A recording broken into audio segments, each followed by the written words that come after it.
আসসালামু আলাইকুম আরহামতুল্লাহি আবরাকাতুহু নাহমাদুহু ওয়া নুসাল্লি আলা রাসূলিহিল কারীম।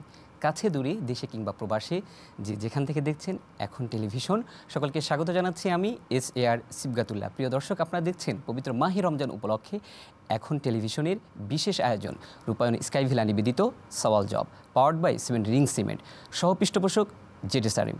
প্রিয় দর্শক, আমরা এখানে জীবন ঘনিষ্ঠ বিভিন্ন জিজ্ঞাসা নিয়ে আলোচনা করে থাকি, আর এখানে এই সকল আলোচনার জন্য আমন্ত্রিত হয়ে থাকেন বাংলাদেশের প্রখ্যাত ইসলামিক স্কলারবৃন্দ। তারই ধারাবাহিকতায় আজকে আমাদের সাথে যুক্ত হয়েছেন বাংলাদেশের বিশিষ্ট ইসলামিক চিন্তাবিদ জনাব সাইফুল্লাহ শামীম হাফিজাহুল্লাহ। আসসালামু আলাইকুম রহমতুল্লাহ। ওয়ালাইকুম আসসালাম রহমতুল্লাহ। প্রথমেই মোহতারামের কাছে আমার জানার বিষয় সেটা হচ্ছে যে আসলে ইসলাম তো কমপ্লিট কোড অফ লাইফ বা একটা পূর্ণাঙ্গ জীবন বিধান। তো এই ক্ষেত্রে ইসলামের মধ্যে পুরুষ তার যতটুকু অধিকার, একজন নারীরও ততটুকুই অধিকার। তাহলে চাকরির ক্ষেত্রে প্রায় প্রশ্ন করা হয়ে থাকে যে মেয়েরা চাকরি করতে পারবে না, বলা হয়ে থাকে। আসলে ইসলামের দৃষ্টিভঙ্গি কি, মেয়েরা চাকরি করতে পারবে কিনা? আপনি যে প্রশ্নটি করেছেন যে আসলে চাকরি ক্ষেত্রে পুরুষের সাথে মেয়েদের যে সম একটা অধিকার বা তারা কেন করতে পারছে না প্রপারলি ভাবে, দেখুন এখানে সবচেয়ে বড় যে বাধা সেটা হচ্ছে পর্দা। একজন পুরুষের ক্ষেত্রে পর্দার বিধান তেমন জোরালো না থাকলেও একজন নারীর ক্ষেত্রে কিন্তু পর্দার যে বিধানটা এটা কিন্তু খুব, মোট কথা হচ্ছে পর্দা একজন নারীর জন্য ফরজ, অব্লিগেটরি, রাইট। তো একজন ফরজ, সেটা অনেক চাকরি ক্ষেত্রে অনেক জব আছে যেগুলোতে কিন্তু আপনি চাইলেও প্রপারলি ভাবে পর্দাটা মেনটেন করতে পারবেন না। আরেকটি বিষয় হচ্ছে জীবিকা নির্বাহের ক্ষেত্রে মূলত মূল দায়িত্বটা হচ্ছে একজন পুরুষের। এখন অনেক নারীরা মনে করতে পারেন যে আমাদেরকে কি তাহলে ইসলামের এই বিষয়গুলো থেকে বঞ্চিত করা হলো? না, বরং তাদেরকে আরও বেশি সেফ, সুরক্ষিত করা হয়েছে, যেখানে একজন পরিবারের ভরণ পোষণের দায়িত্ব সব কিছুই একজন পুরুষ কেন্দ্রিক, একজন পুরুষ নির্বাহ করবে। এবং নারীর মূল যে কাজ হচ্ছে একটি পরিবারকে সুন্দরভাবে তৈরি করা। কিন্তু এর বাইরেও ইসলাম কিন্তু নারীদেরকে মর্যাদা দিয়েছে। এরকম আপনি যদি আইয়ামে জাহেলিয়াতের কথা চিন্তা করেন, যে সময়টা নারীদের কোনো মর্যাদা ছিল না, এমনকি তাদেরকে বাজারে বস্তুর মতো, পণ্যের মতো কিন্তু ক্রয় বিক্রয় করা হতো।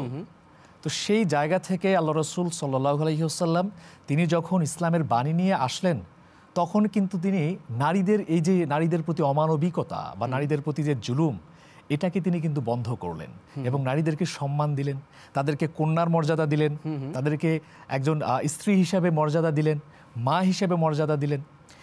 এখন প্রশ্ন হচ্ছে যে একজন নারী চাকরি ক্ষেত্রে কোন কোন চাকরি করতে পারবে, কোনগুলো পারবে না। দেখুন এখানে বিষয়টা হচ্ছে যে যে চাকরিগুলোর ক্ষেত্রে পর্দার কোনো খেলাফ হচ্ছে না এবং শরীয়তের কোনো বিপত্তি ঘটছে না, যেমন আমরা মহিলা কলেজ বলতে পারি, মহিলা কলেজগুলো বলতে পারি, মহিলা মাদ্রাসাগুলো আমরা বলতে পারি। এক্স্যাক্টলি, এটা আপনি যেটা বললেন যে টিচিং প্রফেশনটা একজন নারীর জন্য সেফ প্লেস হতে পারে। ইভেন মানে শুধু আমি এখানে একটা কেন্দ্রের মধ্যে আমি সীমাবদ্ধ করব না, যেটাতে আপনার শরীয়তের কোনো বিধান লঙ্ঘিত হচ্ছে না এবং পর্দার বিধান খেলাফ হচ্ছে না। মহতরম, আপনি দেখেন মেডিকেল সায়েন্সে আমরা যাই, আমাদের কিন্তু বাংলাদেশের মেয়েরা আলহামদুলিল্লাহ যথেষ্ট ভালো করছে। তারা মেডিকেলে বিভিন্ন অ্যাডমিশন টেস্টে তারা পজিশনে আসছে এবং তার ডাক্তার হচ্ছে। আপনি জানেন যে যে মানে গাইনোলজি যে জায়গাগুলো, সেক্ষেত্রে কিন্তু একটা নারী, কারণ পুরুষ সিজার করবে বা ইয়া করবে, এটাও কিন্তু ইসলামের নিষেধ আছে। তাহলে এক্স্যাক্টলি আপনি যে বিষয়টা বললেন যে চিকিৎসা ক্ষেত্রে আসলে আমাদের নারীদের অবদান সবচাইতে বেশি দরকার। যেমন একজন গাইনোকোলজিস্ট বা সনোলজিস্ট, এই ট্রিটমেন্টগুলোর ক্ষেত্রে আমরা অনেক সময় ফেস করি যেখানে পুরুষ ডাক্তার দিয়ে আসলে সিজারগুলো করানো অনেক সময়। তো এই জায়গাগুলোতে যদি নারীরা এগিয়ে আসে, তো আমরা মনে করতে পারি একদিকে যেমন নারীর একটা কর্মসংস্থানের সুযোগ হচ্ছে, পাশাপাশি একজন মা সেও সুষ্ঠুভাবে সুন্দরভাবে তার সিজারটা সম্পন্ন হচ্ছে। মহতরম, আপনি খুব সুন্দর করে বলছিলেন। আমি একটু দর্শকদের বলতে চাই যে বিশ্বনবী মুহাম্মদ রাসূলুল্লাহ সাল্লাল্লাহু আলাইহি ওয়াসাল্লাম তিনি কিন্তু তার একজন মহিলা সাহাবীকে একটা যুদ্ধের ইয়াতে ডাক্তারের দায়িত্ব দিয়েছিলেন, হযরত রুফাইদা। আপনি মানে রাইট, আপনি দেখেন যে বিশ্বনবী কিন্তু দিয়েছেন। তার মানে আমরা এতটুকু পরিষ্কার হতে পারছি যে পর্দার বিধান কিংবা ইসলামী অনুশাসনগুলো মেনে যদি মেয়েরা চাকরি করতে চায় তাহলে কোনো অসুবিধা নেই। আরেকটি বিষয় হচ্ছে আমি একটু বলতে চাচ্ছি, চাকরির পাশাপাশি এখন তো আমাদের দেশের মেয়েরা বিশেষ করে বিজনেসের ক্ষেত্রেও কিন্তু অনেকটা এগিয়ে। আর আমরা যেটা দেখেছি যে বিজনেসের ব্যাপারটা নিয়ে আল্লাহ রাসূল সাল্লাল্লাহু আলাইহি ওয়াসাল্লাম তিনি নারীদেরকে নির্দেশনা দিয়েছেন যে ঘরে যে বিজনেসগুলো হালাল, যেমন আল্লাহ রাসূল সাল্লাল্লাহু আলাইহি ওয়াসাল্লামের স্ত্রী মা খাদিজাতুল কুবরা রাদিয়াল্লাহু আনহা ব্যবসায়ী ছিলেন, তিনি একজন ব্যবসায়ী ছিলেন। কথা বলেন। এখন এই ব্যবসার ক্ষেত্রেও আমাদের দেশের মেয়েরা অনেকটা এগিয়ে, আমরা এটাকে অ্যাপ্রিসিয়েট করি। কিন্তু পাশাপাশি আমি মা বোনদের উদ্দেশ্যে যে বিষয়টা বলবো, যে আপনি যখন বিজনেস করছেন সেক্ষেত্রে অবশ্যই আপনি পর্দার বিষয়টাকে এনশিওর করবেন, যে আমি এই বিজনেসের মাধ্যমে আমার পর্দার খেলাপ হচ্ছে কিনা এই বিষয়টা এনশিওর করে যদি তারা ব্যবসা কিংবা চাকরির ক্ষেত্রে যদি তারা কাজ করতে পারে, তো এটাতে কোনো সমস্যা নেই। মোহতারাম, আপনার কাছে আমি আবার আসব। দর্শক, সময় হয়েছে একটি বিরতি নেবার। আমাদের সাথেই থাকুন, খুব শীঘ্রই ফিরব ইনশাআল্লাহ।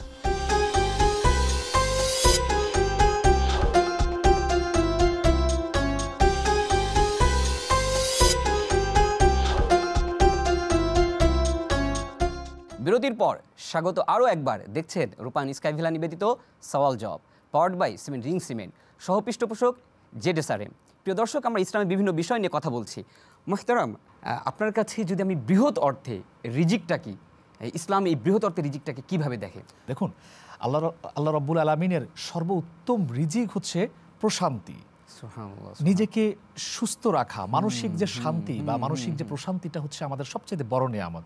রিজিক শুধুমাত্র যে আমি আহার করব, খাওয়া দাওয়া করব, পানাহার করব, এটার মধ্যে সীমাবদ্ধ নয়। মোহতারাম, একটু সম্পর্ক, তার মানে এই কর্পোরেট লাইফে যে কর্পোরেট সার্ভেন্ট হয়ে যাচ্ছি, মানে আমরা চাকর হয়ে যাচ্ছি, চাকর হচ্ছে মানে একটু রিজিকের কারণে, তার মানে যে কর্পোরেট সার্ভেন্ট হচ্ছে এটাই রিজিক না। আপনি বললেন যে প্রশান্তি, যে আমার হৃদয়ের প্রশান্তির জায়গাটা, উত্তম সাথী, জি প্লিজ সেটাই বলছি। আপনি যদি চিন্তা করেন, ঢাকা শহরে যে মানুষটা রিক্সা চালাচ্ছে বা ভ্যান চালাচ্ছে বা যারা বাদাম বিক্রি করতেছে, সেও কিন্তু শান্তিতে আছে, সেও কিন্তু প্রশান্তিতে আছে। আমরা কিন্তু বলতে পারি না যে সে এই ছোট কাজ করতেছে, সে অশান্তিতে রয়েছে। তার কাছে তার শান্তিটা হচ্ছে তার রিজিক। ইভেন এমনইভাবে বড় বড় যারা শিল্পপতি বা বড় বড় যারা জব সেক্টরে আছে, যারা কর্পোরেট লাইফ লিড করছে, তাদের মধ্যেও তো অনেক পেরেশানি থাকতে পারে। তাহলে শুধু খাবারের মধ্যেই যে রিজিকটা সীমাবদ্ধ এটা নয়, বরং আপনার প্রত্যেকটা কাজে, প্রত্যেকটা স্টেপে আপনি যখন নিজেকে স্যাটিসফ্যাকশনের জায়গায় চিন্তা করবেন, সেটাই হচ্ছে সর্বোত্তম রিজিক। তবে মোহতারাম, আসলে আবার রিজিকের অনুসন্ধানের বিষয়েও কিন্তু আল্লাহ তাআলা নির্দেশ দিয়েছেন, ফাসআউ ইলা যিকরিল্লাহ। তা আপনি এই ক্ষেত্রে ইসলাম যে উদ্বুদ্ধ করেছে রিজিকের ক্ষেত্রে, এটাকে আপনি রিজিকের বাইরে যেতে পারবেন না। যেমন দেখুন,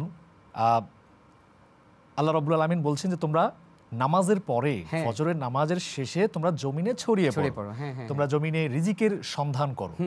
কারণ ওই যে বললাম যে আমাদেরকে তো শুধুমাত্র বসে থাকলেই তো রিজিক আসবে না, আপনাকে কাজ করতে হবে, আপনাকে পরিশ্রম করতে হবে, চেষ্টা করতে হবে রিজিকের জন্য। রিজিক দেয়ার মালিক আল্লাহ, বাট আমরা কিন্তু ওই যে আদ এবং সামুদ জাতির মতো নেই যে আমি ঘরে বসে থাকবো, রিজিক অটোমেটিক আমার সামনে। ফাংতাশিরু ফিল আরদ, আপনি এটা বলতে ফাইজা কুদিয়াতিস সালাহ ফাংতাশিরু ফিল আরদ, যে নামাজ আদায়ের পরে তুমি রিজিকের জন্য। আচ্ছা, ছোট্ট একটা প্রশ্ন, অনেকেই জানতে চান মুসাফিরের নামাজের বিধানটা কি? দেখুন, মুসাফিরের যে নামাজের বিধান, আমরা অনেক সময় এক জায়গা থেকে অন্য জায়গায় ভ্রমণ করি, সেক্ষেত্রে আমাদের নামাজের ক্ষেত্রে কসর করা হয়, অর্থাৎ বাদ দেওয়া হয় কিছু অংশ। তো মুসাফিরের নামাজের বিধান হচ্ছে, যখন একজন মুসাফির ব্যক্তি কমপক্ষে 48 মাইল কিংবা 78 কিলোমিটার এই সমপরিমাণ জায়গার দূরত্ব অতিক্রম করবে এবং সেখানে 15 দিন, ন্যূনতম 15 দিন থাকার নিয়ত করবে, তবে সে ব্যক্তির ফরজ নামাজের 4 রাকাত বিশিষ্ট ফরজ নামাজে সে 2 রাকাত কসর করতে পারে। আল্লাহ তাআলা কত সহজ করে দিয়েছেন, এবং তিনি চান সবকিছু সহজ হোক। বাট আমরা আসলে এই জিনিসগুলো বুঝি না, যে এত সহজ হওয়ার পরেও আমরা এই যে সবাই এমনভাবে ছুটছি যে আমার ফরজ চলে যাচ্ছে, আমার ওয়াক্ত চলে যাচ্ছে, বাট আমি নামাজের ব্যাপারে একদমই বেখেয়াল। এই যে ফরজ নামাজ সে 2 রাকাত করবে, তাহলে মুসাফির অবস্থায় বা সফররত অবস্থায় সুন্নাত নামাজ কি পড়বে নাকি পড়বে না? সুন্নাহ নামাজ। আর সুন্নতের ব্যাপারটা হচ্ছে, এটা যেহেতু রাসূল সাল্লাল্লাহু আলাইহি ওয়াসাল্লামের সুন্নাত হিসেবে আপনি যদি মনে করেন যে আপনি এটা পড়তে চান বা পড়তে পারবেন, সেক্ষেত্রে আপনি পড়ে নিতে পারেন। বাট এটা আপনার জন্য কসর করা হয়েছে, সহজ করে দেওয়া হয়েছে, সেক্ষেত্রে আপনাকে এটা আপনি পড়তেও পারেন, অথবা আপনি চাইলে। চমৎকার, অসংখ্য ধন্যবাদ মুহতারাম আমাদের স্টুডিওতে আসার জন্য। প্রিয় দর্শক, আপনারা দেখছিলেন রূপায়ণ স্কাই ভিলা নিবেদিত সওয়াল জব, পাওয়ার্ড বাই 7 রিং সিমেন্ট, সহ পৃষ্ঠপোষক জেডএসআরএম। প্রিয় দর্শক, দেখা হচ্ছে সওয়াল জবাবের আগামী পর্বে। সে নাগাদ আপনারা সকলে ভালো থাকুন, সুস্থ থাকুন, আপনাদের সকলের জীবন সুন্দর হোক। আসসালামু আলাইকুম ওয়া রাহমাতুল্লাহি ওয়া বারাকাতুহু।